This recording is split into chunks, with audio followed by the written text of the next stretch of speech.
You're listening to Inside Real Estate, your source for all things mortgage and real estate related. The show that brings you all the hottest topics and insights directly from those who know it most.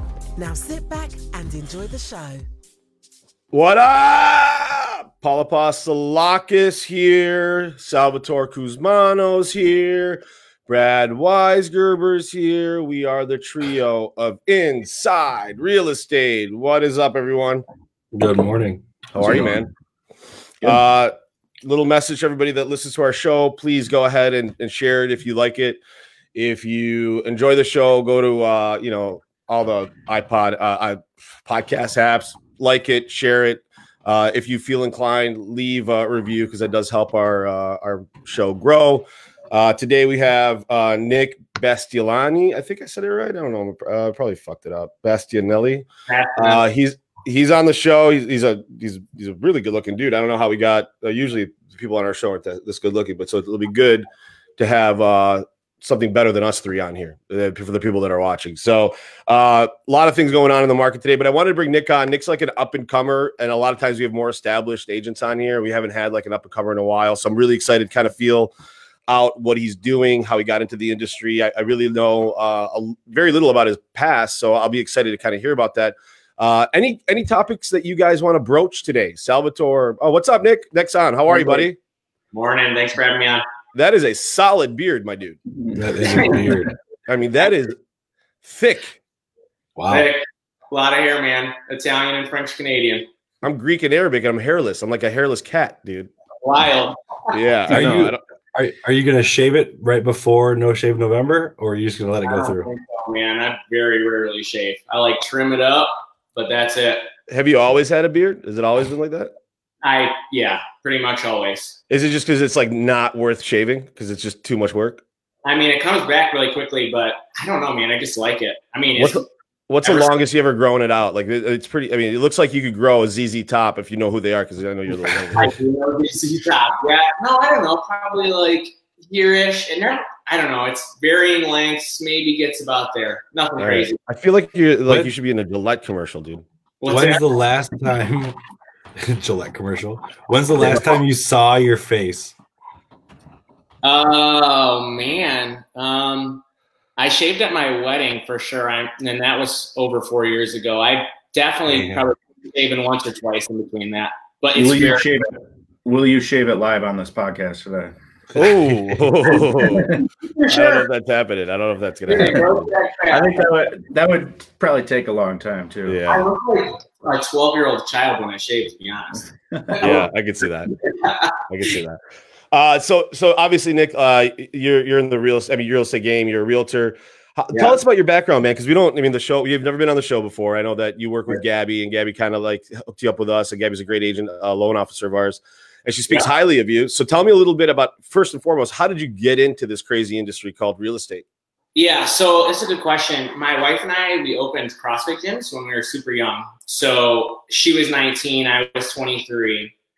And I kind of have always had this business mentor. So he's a guy, Brian Kirksey, he owns Ethos Real Estate in Rochester. Been a good friend for a long time. And so he kind of mentored us through the gyms. And then about 2.5 years ago, we were on our way to a yearly summer golf trip. And he asked me to kind of come on and help out at his brokerage. He didn't have any agents in my area, like Novi Northville. Is that where you're at, Novi Northville? That's where I live. Yeah. Oh, nice. Okay, cool. Yeah, so I've been here my whole life. I lived at 10 and Taft for forever. That's where I live. I live in Dumbarton Pines. Oh, seriously? So I lived at Simmons, right around the corner from you. Yep. Yeah. Okay. Yeah, so I bought the house I grew up in there and moved just to Northville this summer. But anyways, I pretty reluctantly got my real estate license. I had the gym still running, thought I was going to do it part-time. I sold my first house, got that commission check, instantly started planning how to sell the gyms. To be honest, it just seemed like a better fit. My dad's been a builder my whole life. I love houses. So yeah, that was June of 2018 when I got my license, sold my first house, November of that year. And it just kind of, been off to the races since then. That's awesome. And so what about real estate are you into? I mean, I get it. Your dad's, I mean, nobody goes into real estate and says, oh, I love houses and that's why I sell real estate. Cause I mean, it's not really about the house. I mean, there's a lot more than that, right? Yeah. So I genuinely like construction and how homes are built. So I literally like being in houses. I like seeing houses. I like the whole build process. For running our gyms, I like sales and being around people a lot. Like I enjoy the opportunity to be of service and like help people get where they want to go. So it's just good. Like this is such an entrepreneurial business, and I'm just an entrepreneur. So I like building business. Right. It's really fun. Yeah, I can see that. And so a lot of people get into the business for a lot of different reasons, but it never ends up, it's never the primary objective for people, right, Sal? Every time we have people on the show, it's like, yeah, I was a teacher, or yeah, I was a police officer, and then I had a friend who sold a house to me. Like it's always a weird backdoor way that people get into real estate a lot of times. Yeah. I mean, I think a lot of people, like for example, some people we know are in the mortgage business, right? And they worked with agents so long they ended up switching to that and making, a couple of them got some like really good brokerages going, right? So yeah. It's interesting. I feel like not a lot of people go from real estate to mortgages, though. Mortgages suck. They suck, dude. Yeah, dude. I mean, the grass is always greener on both sides. Like I always say, like I would hate to like get up at 7 o'clock or 7 o'clock at night and leave the house and go show a house and on the weekends, right? But there's pros and cons, dude. You don't have to worry about guidelines and qualifications and deadlines of closing. You just get to bitch at loan officers to close the deal, right? That's true. Yeah. Yeah. So Nick, what have you seen change in the industry since you started to today? Oh man. Well, obviously it's changed a lot for me, right? Like my price point has pretty steadily increased since then. Been really active about doing that.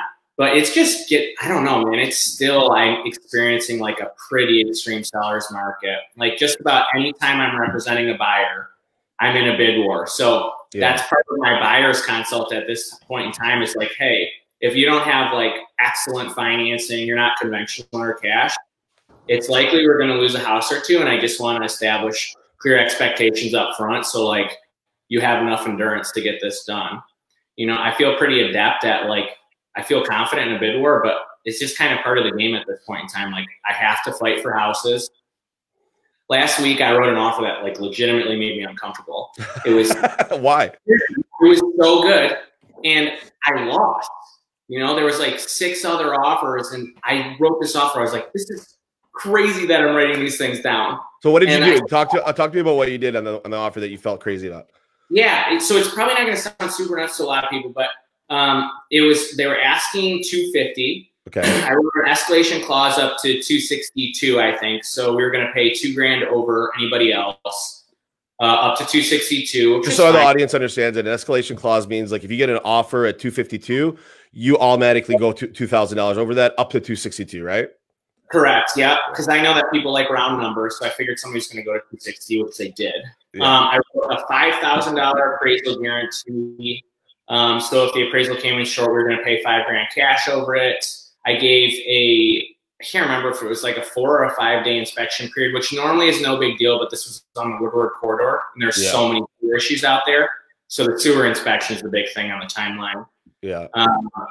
What else? Oh, I did an FYI inspection. So for our information only, meaning I could make no requests as a result of the inspection. Yeah. Because it was man, clean house. I won't give you too much information about the buyer, but she's awesome. She's experiencing, a pretty big life event, and she needs to move pretty rapidly to get out. So you pushed the envelope, and you still lost that. Think about that. We still lost. What did you lose to? I'm just curious. I'm like, what beat that out? They were higher than us and had a bigger appraisal guarantee. That's all I know. Wow. That's pretty wild. That is really wild, Sal. I mean, that's a pretty aggressive offer. Wouldn't you agree? Yeah, I think the only thing, well, not the only thing, obviously there's a lot of things that win deals, but the biggest thing is that appraisal guarantee, right? Yeah. Because I could offer $300 for a house I want that's listed at $250, understanding that, well, if it doesn't appraise, whatever, right? It doesn't matter, right? Yeah. So is where everything's at right now, anyways. And stuff's so rapidly. The FYI inspection is interesting because let's say you walk in there and the fucking foundation's just totally decrepit.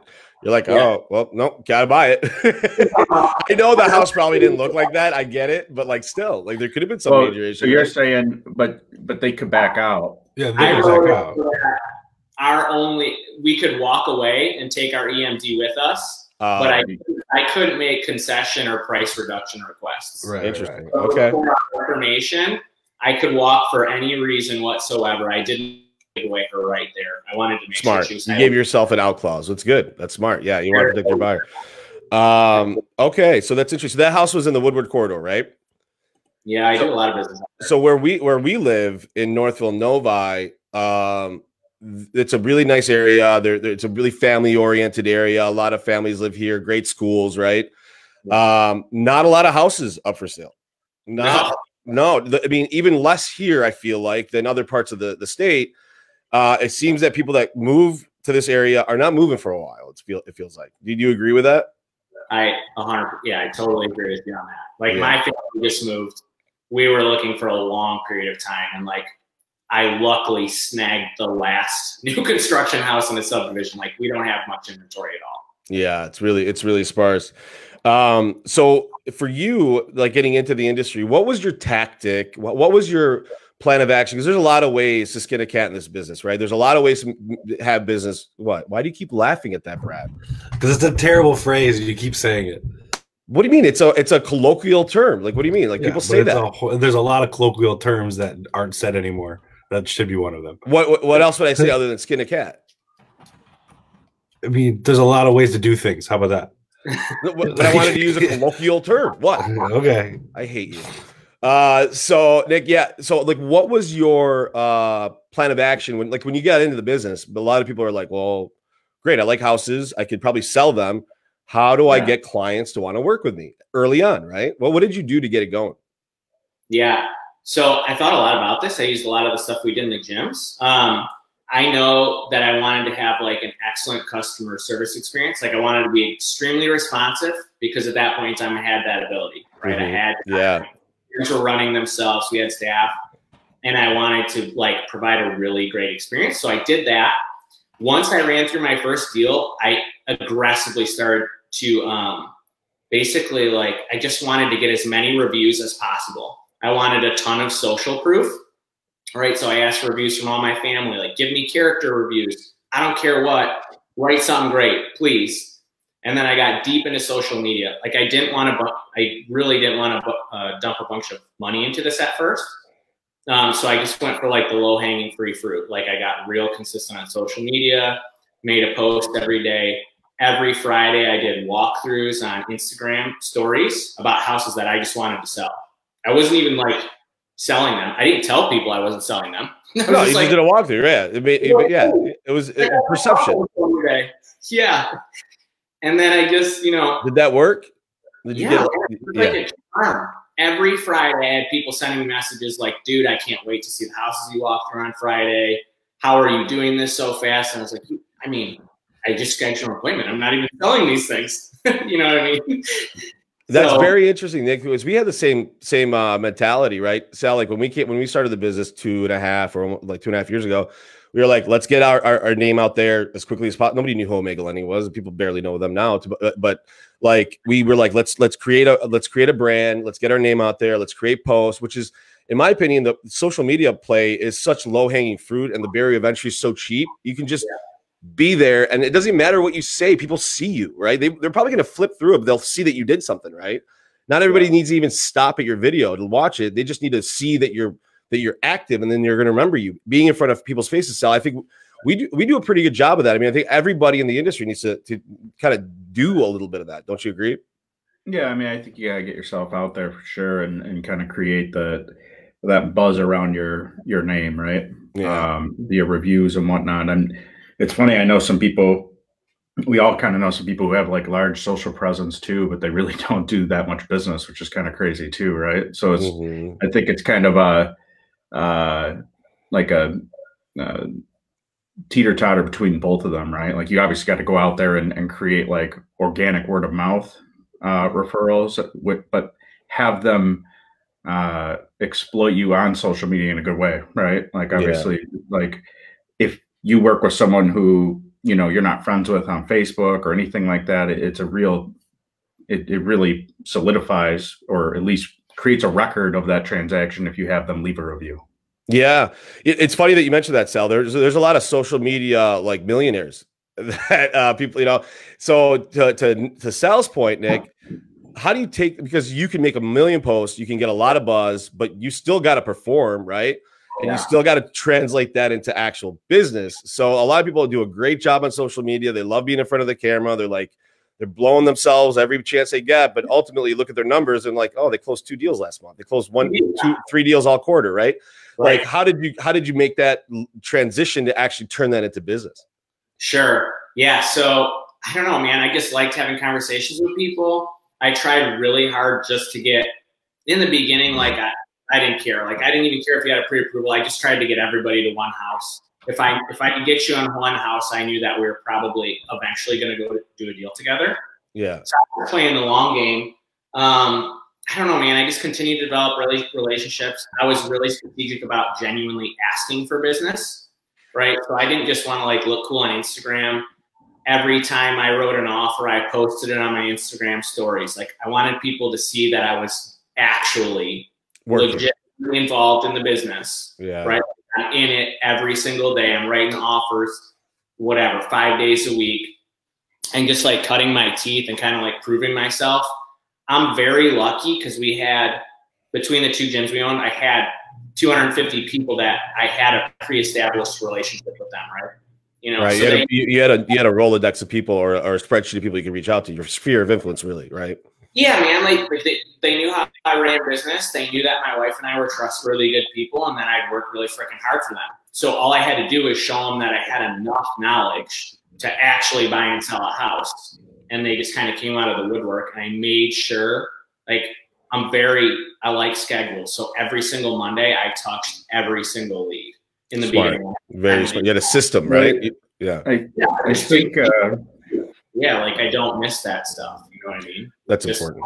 I talk to people. So important. Well, I wouldn't call it lucky, right? I mean, there's no luck in this game, dude. Yeah, to a degree, like calculated, right? Like, wow, I got this whole like pool of people who may own a home now and end up selling, or may not, right? And it's on you to kind of figure that out. And I think, you know, a lot of people jump ship from whatever industry they're in, or just decide to do real estate and really don't have a plan, you know, and that's tough. I mean, I had no plan when I went out on my own, and that I feel like, you know, I fell out of the tree, right, or got kicked out of the nest and hit a few branches on the way down, but you know, it was like trial by fire, and I feel like it's a difficult like thing to lay as far as a base goes with your sphere and whatnot, but once you have that, it's like farming, right? It grows. Yeah, and all those seeds. Yeah, and you know what? I like, in my opinion, client experience in our world today is so paramount. And Brad, you could talk on this. Like, if you don't have good client experience, good social proof, I mean, everybody, it's the Amazon effect of everything. Like, if you don't have reviews on yourself, if people can't look at your social proof, if they can't, you know, like how, like in your opinion, Brad, and Nick, you can jump in on this. How important is client experience in our game today, right? Like, can you be a mortgage company and have shitty files and shitty closings and bad reviews? Or can you be a real estate agent? Can you do anything in today's world and have shitty reviews and be successful? Do you no, you can't at all. I mean, it's the first thing everyone looks at is the reviews, right? You can have shitty products, right? As long as your client experience is good and overall they feel good about everything, it doesn't matter, right? It's all about the client experience, because you're not going to get referral business if you have a shitty experience. But they're going to tell everyone that they had a shitty experience, and you're going to go down the tubes fast, right? I mean, so it's really easy to get a negative review. It's really hard to get a positive. 1000%. You have to be like hypersensitive to not a better way to put this, but how stupid people are who leave reviews. You know, like I was like looking at, yesterday was Prime Day, right? And some of the reviews are so stupid. I'm looking at TVs, right? I want to get a new TV. I'm reading these reviews, and they're like, horrible, don't buy. Came broken. Yeah, came broken. That has something to do with the TV. That's a shipping company, dude. Yeah. So, and I think that's paramount in our business to think about. who are you aligning yourself with, right? Like who's doing your quote unquote shipping, so important, right? So you could have put the craziest best deal together, and if you recommended them to like a shitty mortgage company and the deal didn't close or was a nightmare, it will reflect badly on you, right? Just like everything that we kind of do. So having a team is paramount, I think, in making sure that those reviews are consistent. Yeah, I agree with that. I totally agree with that. I mean, Nick, do you see that? I mean, look, I really preach this to young real estate agents or any real estate agent. It's like, you could be as good as you want. Omega could be as good as we want. But if we work with shitty title companies and shitty investors, like you're really only as good as your team, because you could do everything right. But if that title company screws up and they walk away pissed at that closing, none of what you did matters. They're only going to remember that. So, Nick, do you feel that same way? Like, how do you approach your team that you work with? Dude, I very much feel that way. I've had a couple very tough experiences. So I also think of myself as like the consumer, right? Like, I am referring out title and mortgage companies. Well, now you're the client. Yeah. Right? Yeah. You're my client as a mortgage company. You're my client. 100%. And I'm the same way, right? Like, if shit starts to go south with like a vendor that I use frequently, like, I'm going to find a new vendor rapidly because it very negatively affects me. And it sucks the life out of you, dude. It sucks because you're jumping in and running through fire to get this stuff done. I think you could tell when you're getting the questions about the other person's job, right? Yeah. What's my rate? Is my rate low? Yeah. Do we know when we're getting a clear to close? Do we know and why are you getting those questions? On the same token, sometimes they're like, when is our walkthrough? What should we do next? When are we closing? I'm like, dude, like you're really telling me that. Yeah. Yeah. Yeah. So go ahead. That's wildly important to me. Like, yeah, I don't know. You know how many times I've heard loan officers or real estate agents or like loan officers say that agent's like so shitty or that person is shitty. Well, dude, it's your job. Like, nobody's shitty. Nobody wants to be shitty. There are shitty. The beauty of our business is there's shitty agents, there's shitty loan officers, there's shitty title companies, there's shitty companies everywhere. Because like service in our industry for a long time was like, it didn't really matter that you didn't have the internet, you didn't have the reviews, and you could just close a loan. And if the loan closed, you didn't give a shit because you got paid, they got paid, everybody got paid. And there was no remnants of that, right? Those are the dinosaurs of our world. But the reality is you better make everybody a happy client when they walk away. And if they're not, you better find a way to do it, right? If there's something goes wrong, that's actually an opportunity for you to show how good you're going to be, right? I'll give you an example. We're trying to implement a new system into our company. And it isn't that something went wrong that bothered me about what happened with the implementation. It's the fact that it took so long to fix the problem, and we come to the end, and the problem could have been fixed at the beginning, right? Yeah. That is the problem. It's like, when there was a problem, how did you handle it, right? Yeah. Yeah. So I also think that too, right? Because I've been in situations that are really tough and sticky. Sure. And I think that like when I show up for my clients and like don't play this BS game of like trying to shove blame off on other people. Don't point fingers. Dude, it's terrible. Like, I'll take the blame when it's my fault. I just make sure to, tough stuff happens in real estate. You guys know this. You've run a ton of deals. Like, it's inevitable eventually. So I just feel like if I'm clear and I communicate with my clients consistently, like, hey, we hit a serious speed bump here. Like, this is kind of effed up. Here's what we're doing to figure it out. I'm going to keep you informed the whole way. Yeah. I think people can handle way more than we give them credit for, as long as they're prepared and informed. Nick, you're speaking my language, dude. You're speaking my language because, like, yes, people are so afraid to upset people that they hide the problems. The problem is you can if you tell them they might be upset, but they won't be as upset at you because you're like, this is what we're gonna do. Here's the plan. Here are the next steps. But when you try to hide it, how many like times have you been with a loan officer, Sal, or been in the business and someone's calling the loan officer and they're like, everything's fine, when there's a rate lock expiring, we don't have the appraisal back. Oh yeah, we're going to close. Do not do that. Do not make bad expectations. Let them know when there's a problem, follow the sword, but show them that you're working to resolve it. They will be upset for a moment, but they won't hate you. If you don't tell them, they're going to hate you, in my opinion. The key to what he said is if you prepare them for it, right? Yes. So set the expectations, right? Things can go wrong. Don't set the expectation of nothing's going to go wrong. Everything is fairy dust. Like things can go wrong. Can I give you an analogy? You have to let them know. But then, so foreshadow things can go wrong, but I don't anticipate anything. But then when something goes wrong, jump on it and tell them, right? Don't try to hide it. Yeah, I mean, my example to that I've always used is like, imagine going to the doctor, like, and you got to like get your like prostate checked, right, or something, but they don't tell you. They're going to give you the finger, and all of a sudden, boom, it goes in your butt, and you're like, whoa, dude, like that should not be happening, right? You gotta forewarn people before you put the finger in the butt as a doctor, right? Yeah. The other thing, as any human generally, yes, not just doctors. I think about constantly with this sort of stuff is like, I don't care what occurs in a real estate transaction. I feel confident I'm going to get figured out because like I've surrounded myself with people who are super freaking knowledgeable. Right. So I don't like when there's an agent on the other side. Well, it's not that. It's not that I dislike it, but it's tough when there's an agent on the other side and something gets messed up and they're like, well, how are we going to deal with, I'm like, don't. Yeah, dude. Yeah. Get your shit together, boss up, tell your client like, hey, dude, I'm on it. I'm going to figure it out. It's your job. You know what I mean? So I think like portraying a level of confidence to my clients that I don't really care what happens. Like I'm going to sort it out. Like I will figure it out until it's done. Right. And it's way better than showing up meek and scared. Like, oh, I don't know what we're going to do. That I don't think that makes people comfortable at all. No, I got it.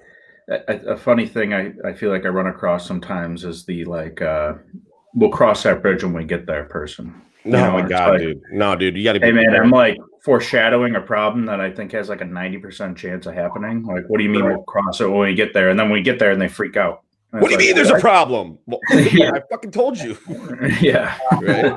It's interesting, man. Our business has changed, but it hasn't changed that.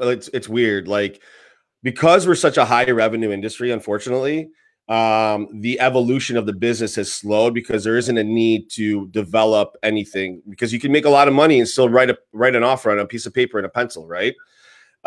You can close a deal, not do a lot of marketing. Like there's just money in this business where, moving the needle becomes hard because people are resistant. The other problem with our industry, Sal, Brad, and Nick, I think that makes it really tough is for the audience to understand, like here in Michigan, for an example, I'll give you an example. Like you have the real estate agent on the list side, the buy side. You have the list title company. You have the buy title company. You have the inspector. You have the appraisal. You have the loan officer. There's just so many parties in the transaction. Unfortunately, sometimes because there's so many third parties, no matter how good you are, you better have a good third party system around you because sometimes you don't even control it. You might have a bad list agent. You're on the buy side.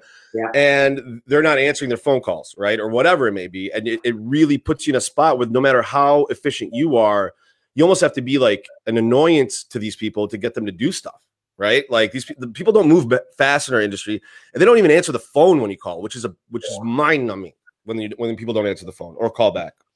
Yeah.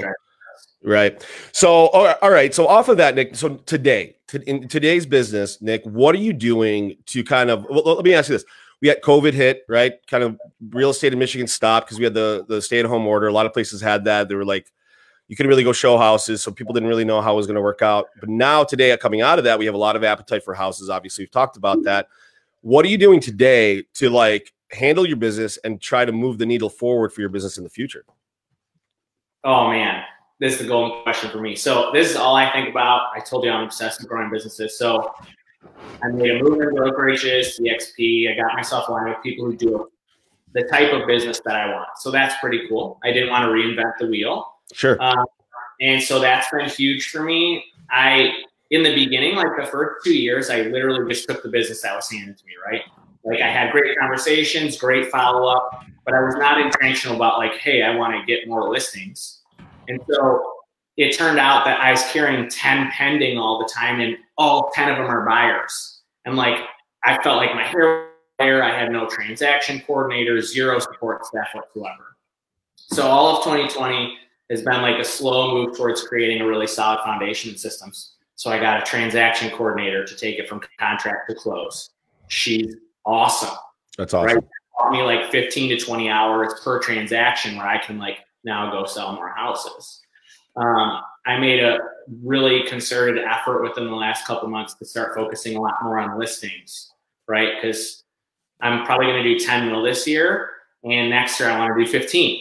So like in order to do that, I have to be way smarter about my time. I got another guy who worked at our gym for us. He got his license. So any business that I don't have the time to handle really well, because again, that's all I care about, he is taking over for me, right? So I'm referring stuff out to him. So I'm just getting like really strategic about the business I take on and trying to very meaningful way so that I can. There is a difference between thinking for today and thinking long, right? I have a hard time understanding people that think short term. Like, look, you could make more money if you took on every deal. You didn't have a transaction coordinator. You didn't have a backup real estate agent that could take your overflow. Those things cost you money, and you have to kind of hire these people before you make the money because you're kind of like thinking long, like I need this if I want to do X, right? Whereas a lot of people in our business, whether they're loan officers, whoever it is, they just think about, I can make so much money right now, but everything's going to suffer if you do that, right? Today's world, Sal, there's a lot of people writing a lot of loans, especially refinances, but then they're neglecting their purchase business and their real estate agents. Is that thinking long? Like, are you thinking long in this business? Because to be fair, there is an argument to say, let me make as much money today as possible. And then that way I don't like that there's an argument for that. But if you want to be around for a while, wouldn't you agree, Sal, that you need to have a business, not be the business, right? If you want to have a business, you've got to kind of pony up and put the pieces in place even before you can really afford it sometimes, right? Yeah, I mean, I think there's a lot of things that you have to look at. Not everyone wants to own a business, right? Some people just want to run hard and figure out what their next thing is, right? Fair. And totally fair. I guess to a degree, there's nothing wrong with either way. But yeah, I mean, if you want longevity in the real estate business or the mortgage business or whatever, I mean, there are some people, you know, who just kind of do their own thing and have their own network and forever do great for themselves, right? They might run hard, I guess you could say, right, for a long time, or just be a small little team and do well, right? And then there's other people who blow it up and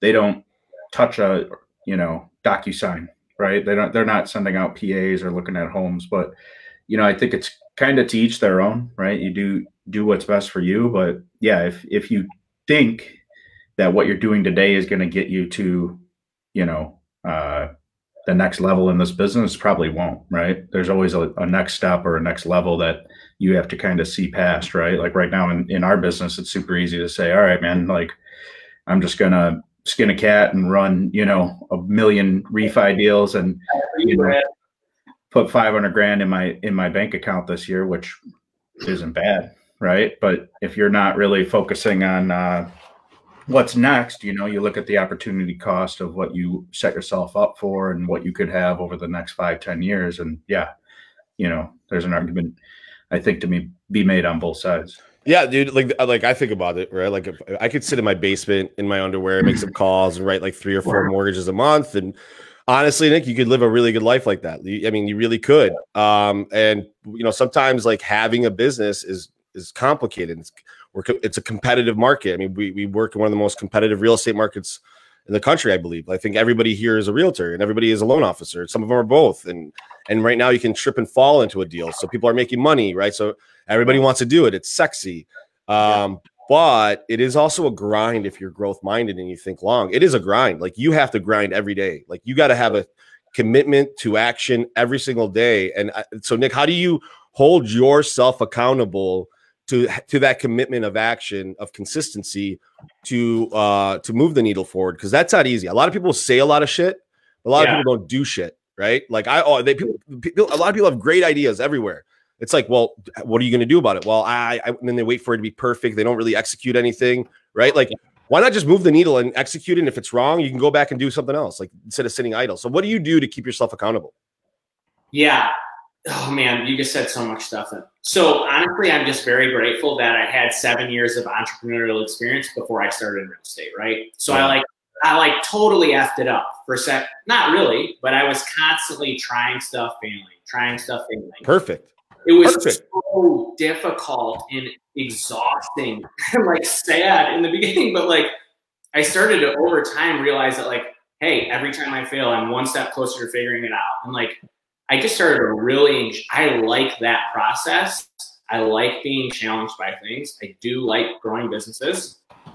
So for me, I guess the big thing I thought about is like, I took a long period of time figuring out what kind of business I wanted in real estate, right? Like it's way easier to chase down a goal if it's a goal I actually want, you know? So I took time and thought like, hey, do I want to net 98% of my income and never see my family? The answer for me, absolutely not. I work to hang out with my family. I want to hang out with my family. Mm-hmm. That's that goal. Yeah. And then I thought, okay, do I want to swing the other way and have a 60-person team? I know I'm capable of doing that. Nope, definitely don't. I managed a staff before, no desire to do that. So I know I just want to have a team of like 5 to 6 like killers, like real estate assassins who are like so good, just crush it. And once I identified that, it was so much easier for me to figure out, you know what I mean? Like if somebody tells me they want to buy a Ferrari, that's a totally different game plan than if you want to buy a Prius. And so I always think about that kind of stuff in my life. Like I got clear about what I wanted, and that made it way easier to move forward. So I just set a goal, broke it down into yearly increments, then quarterly increments, and I just try to hit those goals, and that's it. Well, you said a couple. I said a couple things that I think are relevant. Failure is a huge part of the equation that equals success. It really is. Because if you just succeeded and never failed, you wouldn't learn any lessons, right? It doesn't work that way. Like you don't get better. You get better when you fail. Go ahead. But I'm going to disagree. You said there's no fucking way. You said I failed a lot, and I like that, which is bullshit. Nobody likes to fail. I like it. I like failure like because you look at it you like. I get pissed. You like what happens afterwards because you're closer to succeeding. You like chasing the success. I like to fail. Nobody likes to fail. That's bullshit. Nobody likes to get a shot. Nobody likes to get a shot or get work done, dental work done. But you know that's going to lead to better teeth and whatever it is, right? I agree. Right. So when you understand that failure is leading to success, that failure doesn't stop you in your tracks. Right. It actually right. I know. Like I got beat up so many times that I knew like physically. I'm good. No, like in the business, like, or in any business. And like, eventually I learned like, oh, this is deeply uncomfortable, but like it happens enough times and you're like, okay, I'm going to be okay. Like tomorrow or next week, it's going to be fine, you know? And eventually I will have learned something. So, you know, I don't know. I think a common problem people have is identifying failure, right? Because sometimes it's not like, you know, like you said, if you get shot or you get dental work, I mean, that's pretty obvious, quick pain, right? But a lot of people slowly bleed or like have a cancer in their business or something of that sort, in which it causes them to not really get the traction that they're looking for, right? And they spin their wheels and it just seems like nothing ever really changes, right? And that's not evolving. That's not figuring out where the real failure is at in the business. And I think that a lot of people equate their success to money as opposed to something that fully functions. And, you know, like, for example, our business, like when we first started, I mean, we could just essentially all write loans and make a lot of money, right? But that's not going to necessarily grow our business and into the point where you have like different people doing different things, right? At this point, we've diversified into a company in which some people do some things here and some people do something there, you know, but a lot of people don't necessarily know what they're doing wrong. And they focus so much on the right that they never end up really growing from their mistakes. Yeah. And Sal, you know what it is too, man? I believe this wholeheartedly. It's very easy to identify a symptom, right? Oh, I've got a cold, my nose is running. Or, hey, I have a headache, right? It's very easy to identify a symptom. It's much harder to identify the actual illness and attack that, right? So a lot of times you might have a bad apple in your company and like, or someone that's up complaining and you're like, they got to go. But when the real illness is that you're not giving them enough support, for example, right? Or you're not getting enough business, but you're making 1,000 phone calls and like people are hanging up on you. Well, that's a symptom. The illness is you really suck on the phone or you're not personable, right? So it's much harder as a business owner or anybody in a business where they have to be self-driven to identify your actual illness, because that takes a lot of honesty sometimes. And honesty, people aren't really honest with themselves. They're like, oh, it's their fault. Victims, right? Pointing fingers like, oh, I suck because of that. And I suck because of that. When honestly, you suck because of you, right? Like people are successful in your space you also have that ability. You got to stop being a victim in this business. And another thing that you said, Nick, that I really appreciate is knowing where you want to go is very important. But what people forget, people have these ideas of grandeur, right? Once you figure out where you want to go, then you got to stop thinking about that and figure out what you got to do next, right? That's the difference. It's like you want to get over here and they start thinking about all the sexy shit, what it's going to look like over there. But they don't think about like, I got to do X, Y, and B, the blocking and tackling every day. The consistency of action makes it very difficult for people, Nick. Agreed. Right. So what are you laughing at? You said X, Y, and B. Did I say X, Y, and B? Yeah. Cracked me up a little bit. It was odd. Listen, do I have to bring up the sloth picture again from last week? Come on. Did you see that, Nick, by the way? Did you see that? Hey, Natalia, can you bring that back up today? If you have that still? Did you have this planned again? Yeah, can you just take Brad down and put up the picture and have him speak as Sid? Oh, here we go. We're doing it. There we go. And where is it? No, he's not there. So I'm glad we got rid of Brad, though. This is better to look at. So, Nick, we're getting close to the end, but like, oh, Jesus, there he is. That looks. Can you put Brad next to him? Actually, take Sal down and put Brad next to him. You just gotta see it. I know this is a little off topic, but Nick, I want you to see this. Look at that. What do you think, Nick? I don't know. I mean, I love that movie Ice Age. It's great. I can somewhat see it. I think it's the distance of his eyes apart from each other. I think that's what it really does it. We don't want to hear you, Brad. We can't hear you. All right. Let's get back to the show. Enough making fun of Brad. I mean, we do it all the time. So Nick, right now in today's today's a Wednesday, right? Tell me how you like as an agent. How do you break down your week? What are the things that like a lot of people that are very successful have their non-negotiables that they have to do every week, and then they have like how do you plan out your week? All right, so this is a great question. I appreciate it. Look at that, dude. That's someone that is about their business right there, bro. Look at that. So, is there a section blocked out on that to do that schedule? Because that does not just happen. Yeah. So actually, that is 7 years of trial and error. Trial and error, the best word. Yeah. So like I used to just wake up and write a to-do list every day. And that was cool. But again, I felt like my hair was on fire at all times because I was like reacting to everything. Yeah. As opposed to creating really intentional action. And then I kind of got better and better and better. When I switched brokerages, I got hooked up with Sherry Swift. You know, I was time blocking very loosely. Like no matter what, this is real deal. This is not an example. I work 9 to 10:30 and 1 to 3, Monday through Friday, period. That's your non-negotiable. You're working those hours. I am sitting at my desk. And then I do showings Monday, Tuesday, Friday, 7 to 9. And then showings on Saturday, 9 to noon, period. So you have blocks and you're like, that's where I'm going to fit it in. And if I have a showing, that's where you're going. Now, I'm not just going to willy-nilly it, right? No, dude, because it's so easy to get overwhelmed, right? Like I don't want to be slammed with like 3 deals a month feeling like it's overwhelming. Like I just drop stuff into a system. Like, hey, you asked me to go on a showing. Here's my availability. Between 9 and 10:30, 1 and 3, or 7 and 9. But I want to see a house now, Nick. Yeah, that's great. I live in an abundance mindset where I know. That. Yes. Yeah, dude. So I'm not afraid to create useful and meaningful boundaries in my life. You know what I mean? Nick, like, I really like you, man. You just said something, abundance, right? We live in a world where there's 2 types of people. Scarcity. I got to hoard all my nuts. These are my nuts, and don't touch my nuts, right? Yeah. And then you have the abundance of mindset. It's like, you can have those nuts. There's lots of nuts out there. I'm just going to go get more. There's a lot. And I definitely don't want some of those nuts, if I'm being honest. Yeah, I don't want to touch those nuts. Sometimes that too. Yeah. But seriously, though, like there's some clients that that are not a good fit for me. That's fair. Yeah. There's some agents or some companies and some, you have to be okay with that because if you have an abundance mindset, you're not worried about losing that one deal.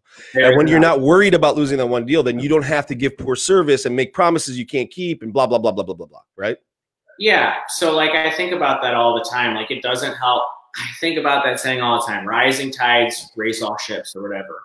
Like I brought that agent on who used to work with me. I literally advertise for him. Like I give him deals. I try all the time to help. Like I just know that there's enough business if I'm good to people. So I'm intentional about my schedule. I do the same shit every week. Yeah. You know, things that move me forward. Like I lead gen every single week. You know what I mean? Yeah. Like, that's awesome, man. Yeah. All right, man. Well, we're running low on time, so but I do want to get to our 3 questions, which we do on every show. You ready for them, Nick? Ready to roll. You guys got one for him before we start? Brad, you got one? No. If you had to have no facial hair for the rest of your life, or just a curly like mustache, which one would you rather have? I mean, obviously he could do the curly mustache, dude. He could grow a mustache down to his balls. Would you rather have the curly, like you have to curl it up every day, or do you do that every day for the rest of your life, or no facial hair? I think I'd go no facial hair, just less time and bro. Hair. But if you rock that handlebar, you'd have to shave. You could work at a speakeasy easy. Like you like handlebar mustache with like a bow tie, you'd be hot. That would be very memorable. It'd be great for Brandon. That's for sure. Oh my God. Would you use oil, like essential oils in your beard or anything like that? Because that thing's glossy, dude. It looks good. No, I did use shampoo on it today. I do that like once a week whenever I think of it. Think about that. He shampoos his face. I did. Yeah. Oh man, we got guys in our office that don't even shampoo their head. So, all right, next question, Nick. If you could be one person ever, historically or today, for a week, and you lived in their body for a week, who would it be and why?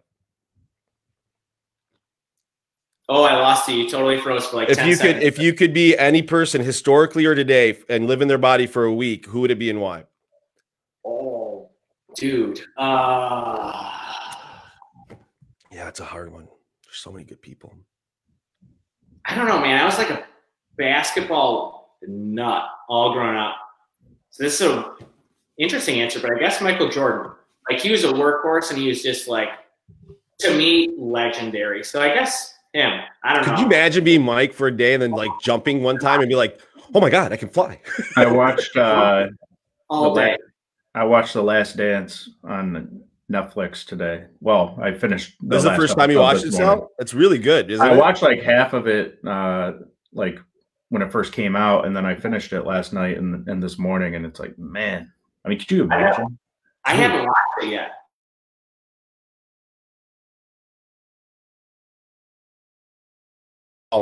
It's enthralling. Yeah, Pippen was pissed about it afterwards.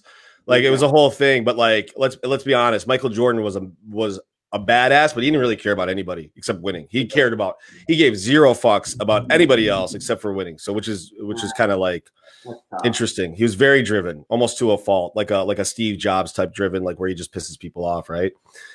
So Mike, but imagine that, dude. Like if I was Mike, I'd just start running and jump from a free throw and be like, oh my God.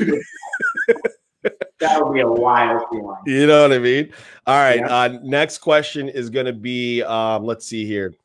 If you could be one animal in the animal kingdom, what would it be and why? Ooh, well, I don't know. It's either a lion or a wolf. I've been obsessed with those my entire life. That's funny. Because one of those two? Yeah. I don't know, man. I'm just obsessed with those. Why is that funny? Because of his facial hair? I mean, he looks like Teen Wolf. Like if there's a full moon, that motherfucker's coming to my door and like eating me. No, I'm kidding, dude. I think probably a wolf, to be honest. I don't know. A wolf? Well, I mean, a lion is our logo, so I would go with lion. Go with lion. I mean, they're both pack animals. 100%. I'd be happy with either, to be honest. Dude, my buddy went out and went hunting in Alaska, where they flew him into like the middle of nowhere. And he killed a wolf. You should see this thing. It was massive, dude. It was a real life like wolf. So listen, Nick, tell the audience how they can get a hold of you, dude, before you go. Sure. Yeah. If you're looking to buy or sell real estate, give me a ring at 248-345-0817. Nick@Bastianelli.team. And I'm Nick Bastianelli Realtor on Instagram and Facebook. So be glad to answer any questions, help however I can. I love it. And obviously we'll have that in the show notes so people can find it if not. Nick, thank you so much for doing the show, man. Honestly, I wish you the best. You got a great head on your shoulders. I see a lot of good things for you, dude. You're doing it right, and I appreciate that. So the good work. I appreciate your time this morning. Thank you. All right, brother. Okay. Yeah, be good, dude. So there's a young dude getting in the business and has a pretty good mentality on it, man. Like he is like he's I know a lot of agents that get into the business and either like need to get leads or they're not really like setting the foundation for long-term success. Whatever. Everything works for everybody. But that kid, that was smart. I like what he said. I feel like he'll do well. You know what I mean? So what did you think? Yeah, I mean, I think half of it's having a plan, right? I mean, a lot of people wing it, and some people do well like that, and a lot don't. But I feel like most of the time, if you have like a solid plan and foundation, like he's built, I mean, it's going to be hard. Well, a lot of people talk about their plan, but rarely do I see people execute. You know how many times people come to us and they're like, this is what I want to do. And I'm like, yeah, let's go. Let's do it. And we're going to get this. And we're going to get some lead. And we're going to do this. I'm like, yeah, most people don't write it down and have it, you know, I mean, color coded on a flow chart or whatever like he had. I mean, that was wild, dude. That looked like because it sounds good. And then once they actually start trying to get there, it's hard. It works too hard. Yeah, they're out. Yeah, for sure. It's not a plan at that point. It's more of a dream. Yeah. Agreed. Sal, anything you're seeing on the mortgage front? Rates, good, bad? No, I mean that adverse market fee is priced into most lenders right now, which makes refining more expensive. But you know, at the same time, I don't think it changes much. I mean, $200,000, an extra $1,000. I mean, yeah, you know, so the audience a month or whatever. It's like okay. So the audience understands. Fannie, Freddie, the GSEs is what they're called. They added 50 basis points, which is on $100,000. It's $500 for every $100,000 you borrow that you get charged extra. That's being brought down from the actual GSEs, and it's not anything that so if you weren't locked prior to the change and you locked your rate after, your cost would be 50 basis points higher. We knew it was coming, so it's not a big deal. I mean, if you handled it correctly, you messaged it. I mean, it is what it is. Again, rates are very low. Who gives a shit, right? You know. Yeah. All right, boys and girls. Listen, everybody that's listening to our show, we appreciate you sitting all the way through it or listening to it on your car or podcast app, whatever it is. Please, again, go to irepodcast.com. Go to Facebook /IRE podcast. There you'll see the live feeds and you can comment. Please go ahead and subscribe, like our Facebook page, like our podcast. Message us. We like getting messages. We get messages every once in a while, so we're excited about what we're doing. Brad, you look confused, but good. Guys, have a wonderful day. We will talk to you next week. We love you. Bye-bye. Bye-bye. Yeah. Bye.